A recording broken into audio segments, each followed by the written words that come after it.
ভারতের কেন্দ্রীয় সরকারের সঙ্গে তৃতীয় দফার বৈঠকে বসার মাত্র কয়েক ঘন্টা আগে নিজেদের অবস্থানে চরম কঠোর বার্তা দিয়েছে ককরোচ জনতা পার্টি সিজেপি। শিক্ষামন্ত্রী ধর্মেন্দ্র প্রধানের পদত্যাগ ব্যতীত আর কোনো বিষয়ে আলোচনা হবে না বলে দলটির পক্ষ থেকে সাফ জানিয়ে দেওয়া হয়েছে। গতকাল এনডিটিভিতে প্রকাশিত সংবাদের বরাতে এই ছাত্র আন্দোলনের তথ্য জানা গেছে। সিজেপির জাতীয় মুখপাত্র আশুতোষ রাঙ্কা সামাজিক যোগাযোগ মাধ্যম এক্সে দেয়া একটি পোস্টে জানান যে ধর্মেন্দ্র প্রধানের পদত্যাগের দাবি অলঙ্ঘনীয়। সরকার যদি এতে রাজি না হয় তবে পরবর্তী আলোচনার আর কোনো মানে হয় না।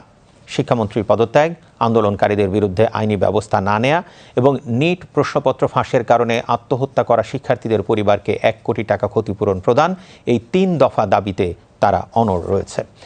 এর আগে শুক্রবার কনস্টিটিউশন ক্লাবে কেন্দ্রীয় মন্ত্রী জেপি নাড্ডা এবং জিতেন্দ্র সিংয়ের সঙ্গে সিজেপি প্রতিনিধিদের প্রায় 2 ঘণ্টাব্যাপী দ্বিতীয় দফার আলোচনা অনুষ্ঠিত হয়। সেই বৈঠকে সরকার আন্দোলনকারীদের আইনি সুরক্ষা এবং ক্ষতিপূরণের নীতিগত নীতিতে সায় দিলেও শিক্ষামন্ত্রীর পদত্যাগের বিষয়ে কোনো সিদ্ধান্ত হয়নি। জেপি নাড্ডা জানান যে বিষয়টি নিয়ে সরকারের অভ্যন্তরে আলোচনার পর আজ বিকেলে তাদের পুনরায় বৈঠকে বসার কথা রয়েছে।